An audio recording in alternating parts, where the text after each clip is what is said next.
To be exceptional means that you are the exception. It means that you are not normal. And so it's normal for normal people to find you abnormal if you do things that are not normal. Don't let people who have mediocre goals deter you from taking actions that make you great because it makes you different. Realizing that I thought most people actually made no sense. They say they had these goals, but they took no action. And they called me work obsessed. They would tell me I should take time off. And they're like, hey, you're not cool anymore. You're not hanging out with the boys. Like, why aren't you participating in the fantasy league? Why aren't you watching football on Sunday with us? But the thing is that like I needed that Sunday because I had to prep workouts. I had to prep the music list for the next day. I had to do all this other work. I looked at that football game and I was like, my goals are more important to me than this. A lot of people don't actually look at themselves in the mirror and say like, 1 year from today, will I remember this football game? Or will I remember the fact that I'm not where I said I wanted to be?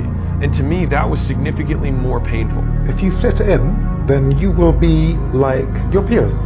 If you want to be extraordinary, then you have to behave extraordinarily. You can't behave ordinary and expect to get exceptional. The best thing you can do is to be exceptionally good at something. If you're the best doctor in town, if you're the best lawyer in town, if you're the best whatever it may be, whatever abilities you have can't be taken away from you. They can't actually be inflated away from you. Somebody else will give you some of the wheat they produce, or cotton, or whatever it may be, and they will trade you for the skill you have. So the best investment, by far, is anything that develops yourself. You must first become consistent before you can become exceptional. And the reason that you don't have the skills you need is because you're unwilling to suck for as long as it takes to get good. Your ability to tolerate boredom while repeating the same action again and again and again determines your odds of success. And so consistent people beat inconsistent people, which is everyone. Be exceptional at the things that require zero talent. Be the hardest worker. Show up the earliest. Have the best attitude. Have the best body language. And always, and I mean always, do more than everybody else. Because I take you back to one quote. If you want to live a life that others don't, you have to be willing to do things that others won't. And if all of these things that require zero talent, which are all in your control by the way, are not 100%, then don't question yourself as to why you're not succeeding. Get your mind right first. Get your attitude in the right place, and the rest will take care of itself. And all of these things require zero talent. And then any talent you do have will then take care of the job itself. So go, put your shoulders back, get your head up, put a smile on your face, and turn up tomorrow first and ready to work harder than anybody else. If you want to be exceptional, you have to be willing to be the exception. And exceptions are rare by definition. That's why the path feels lonely, misunderstood, and uncomfortable. Most rules won't apply to exceptional people because most rules were written for average lives, average effort, average thinking. Exceptional people break those patterns because following them would keep them ordinary. Being the exception means that you'll be questioned more than you're praised, doubted more than you're supported, watched more closely than you're helped. Because when you don't fit the mold, people don't know where to place you. The majority won't understand you, not because you're wrong, but because you're operating outside of their reference point. You're not relatable yet. You're ahead of the curve. Most people aren't ready for this because being exceptional will cost you your comfort. It costs approval. It costs belonging, but it buys freedom, impact, and self-respect. And here's the part most people avoid. If you want an exceptional life, you can't expect common reactions. You'll get resistance. You'll get isolation. You'll get pushback. That's not a sign to stop though. That's proof that you're not average. So don't wait to be understood. Don't slow down to be accepted. If you want to be exceptional, you have to be okay with being the exception. If you want to be exceptional, you have to be the exception. My grandmother always used to tell me two things. Baby, everything ain't for everybody, and God may put you in a place, but your character may not keep you there. If you spend your time doing the work that 99% of the population will never do, what percentage of the population you think is going to understand you? You will not be like everybody else. From your habits, from your day-to-day in and out activities, to who you surround yourself with, to things you choose to do and not do, all of those need to look completely different from the majority of the population. And if you're wondering why you feel stuck and you're still trying to do what you see others do, that may be the problem. I want to make $1 million a year. Guess how rare that is? It's not 1%. 1% $600K in the US. And if you're global, forget about it. So you want to make $1 million a year. That's not even a 1 out of 100 goal. It's a 1 out of 200, 1 out of 300 goal. And you have that goal and you think that somehow you're going to behave like the 299 and get there. It's not normal. It's unbalanced. You have to take unrelenting, obsessive amounts of action for a disproportionate period of time where you get zero reward for doing so. If anything, you just get disproportionate punishment for taking this, and you question your own sanity half the time because you're like, am I just being crazy? Is it insane for me to have these aspirations, these goals, these dreams for my life? And everyone around you will tell you yes, because it's in their best interest. Your failure protects their ego. Many people have the same goal as you, but very few of them will do the same work as you. High performers raise the bar without even being asked. One thing people forget about you is this: nobody has to push you. You push yourself. Your standards rise quietly, long before anyone sets an expectation. And that's why you outgrow environments so quickly. You evolve faster than the culture around you.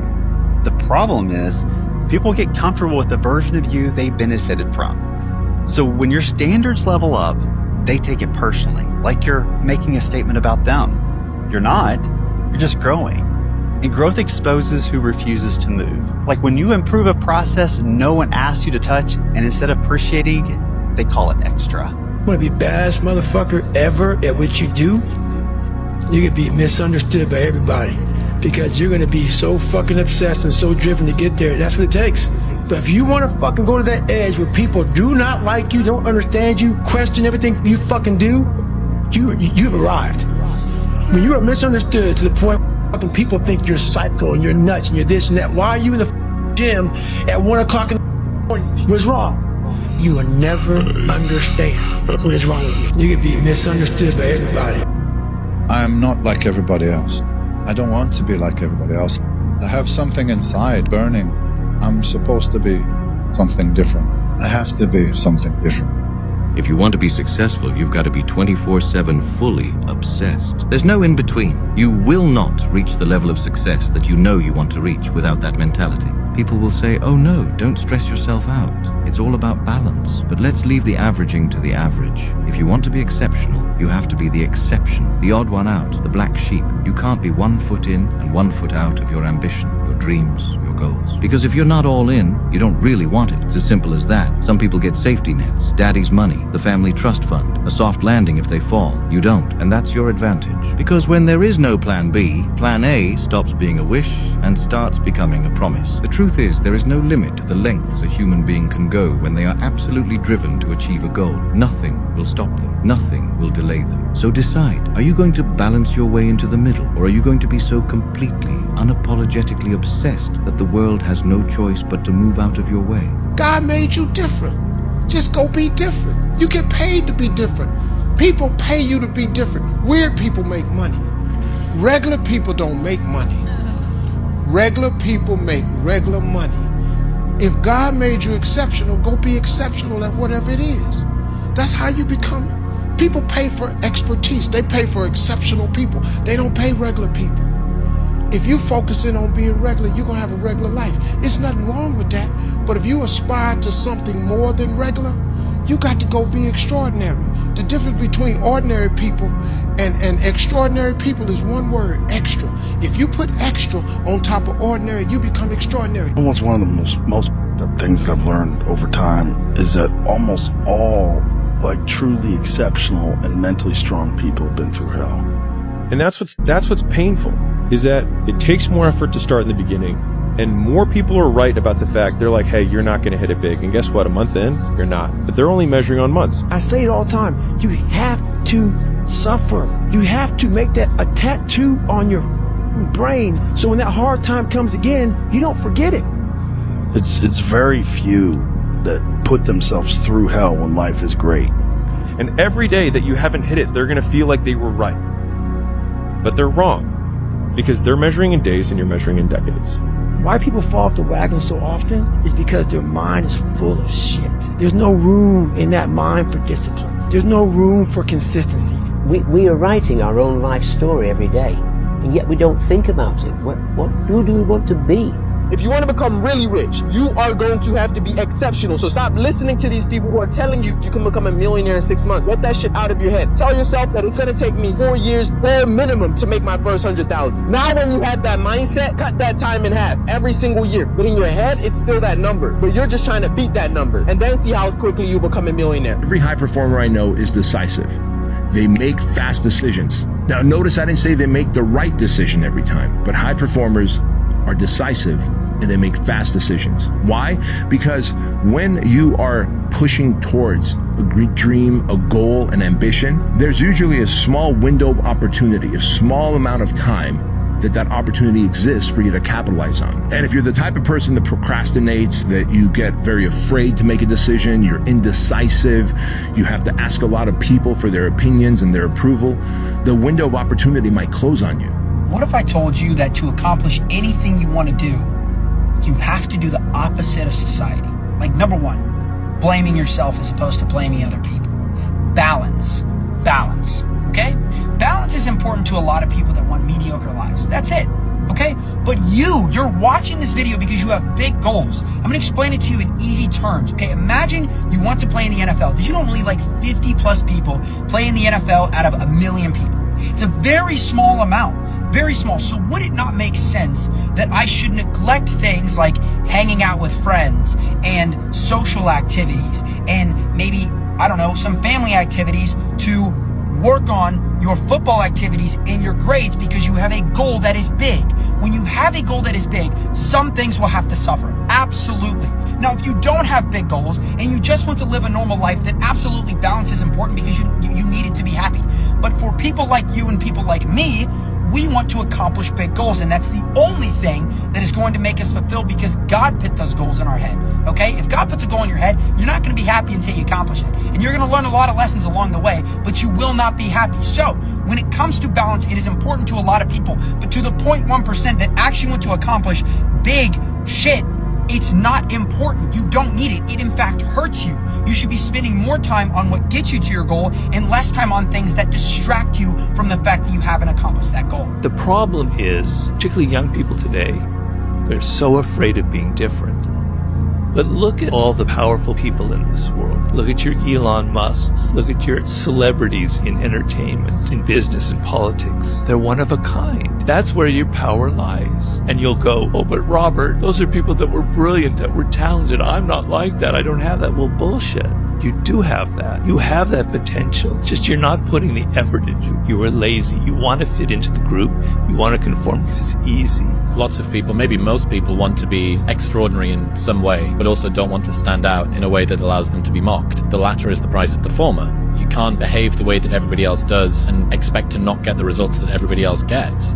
And so what the game of life involves is knowing your uniqueness, is knowing who you are, and knowing what makes you different is going to guide you past these dangerous moments in life. I get an email the other day. This young man wants to be a ranger, but he's afraid to go to ranger school. Not because how hard the training is, but because he's afraid if he fails, what people are going to say by judging him. One thing in life, this applies to everything in life. Anytime you move from being normal to trying to be exceptional, people aren't gonna like that shit. Those normal people, it makes them feel like shit, so they're gonna judge you. And nowadays, it's very easy to be a coward. Why? We got Instagram and shit. Most folks don't tell you to your face. They go online, they post about like coward. Don't let cowards get in your head. And last thing, make sure you do you. Stay hard. A lot of people say, don't blame yourself. It's not good for your mental health. Why would you blame yourself? Absolutely, you should blame yourself. And I'm going to tell you why, okay? Let's say you and me have an argument and it's 50% my fault and 50% your fault. Now, how good am I going? Let's say it's 5% my fault actually and 95% yours. Am I going to get better at my communication skills and people skills by just blaming you, even though it makes sense? No, I'm not changing shit. I'm just weakening my mindset. But if I blame myself, I get better and I strengthen my mindset. So blaming myself is a positive. It puts the power to change in my hands. But everyone else gets two choices in life. You and me do.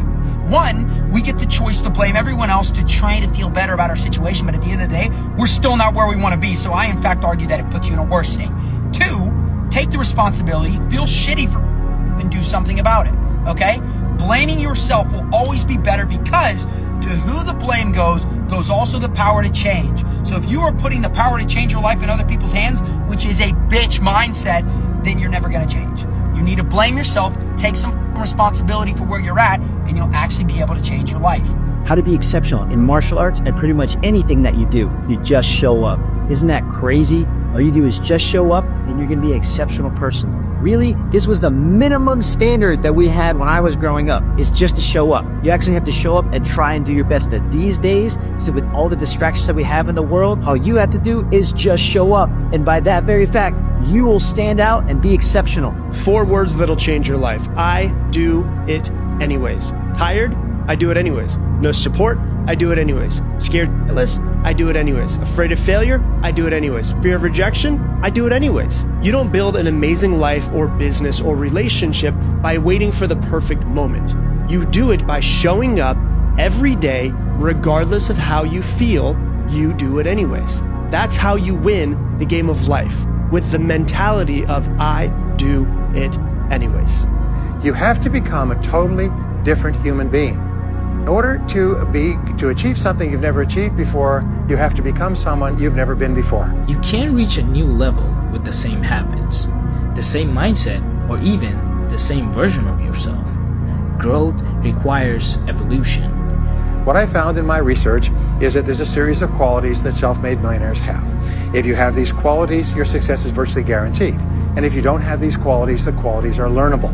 Nobody's born disciplined, confident, or unstoppable. These are trained skills. If you're willing to learn, your potential becomes limitless. You have to become a totally different human being. Now, number 2 is you're probably only 1 skill away from doubling your income right now. You're probably only 1 skill away from setting yourself on the road to becoming a self-made millionaire. That turns out to be the case for almost everyone. Okay? As men, we are not built to do things that make us happy. We are built to do things that make us and God and our family proud of us. Because until we do that, we won't be able to sleep at night, and we will be doing things like balance to distract ourselves from the fact that we are living up to less than our potential. You have to understand this. You need balance, and you need scrolling and video games and weed and alcohol and all these kinds of things to distract yourself from the fact that you're living less than you could be. That is why you need balance. That is why you care about mental health. I have yet to meet a man that gets after it every day, that has a good physique, that is making money, that is complaining about depression. It does not exist. The people that complain about depression are living a life less than what they were made to live. They are constantly failing themselves and everyone around them. That's why they're depressed. They scroll until their dopamine and focus are so messed up, and they scroll until their emotions are so messed up they can't feel anything, and they think they have depression and anxiety, when in reality, they need to get off their phone and do something with their life. Okay? If you don't want to make waves, be mediocre, be normal, and fit in. Dress like them, walk like them, act like them, eat like them, go where they go, think like they think, do what they do. And once you've neutralized your uniqueness, you don't need courage. It takes courage to be different. It takes courage to be successful. It takes courage to win. People don't talk about people that don't win. If you win, they're gonna talk about you. Do you have the courage? Don't be afraid of what other people say about you for doing that. You know, when people say it's not cool or whatever, well, who defines what is cool or what isn't cool? This is just about you, your career, your passion. And if other people mock you for being different, then I would rather be mocked for being different than being safe. That would just bore me. Don't be afraid to reinvent yourself, and don't be afraid to be different, man. You ain't got to fit in the crowd. I tell my sons all the time, why are you following everybody when you were clearly meant to lead? It's always better to just do your thing. And I don't care what situation you done got your life in, you can turn your life around, because it ain't ever too late. See, I didn't get into comedy till I was 27. I was homeless. I lived in a car for 3 years, man. People see me today, they don't know where I come from. And I tell young cats all the time, man, the key is you can't ever give up. The key is you can't ever give up. The key is you can't ever give up.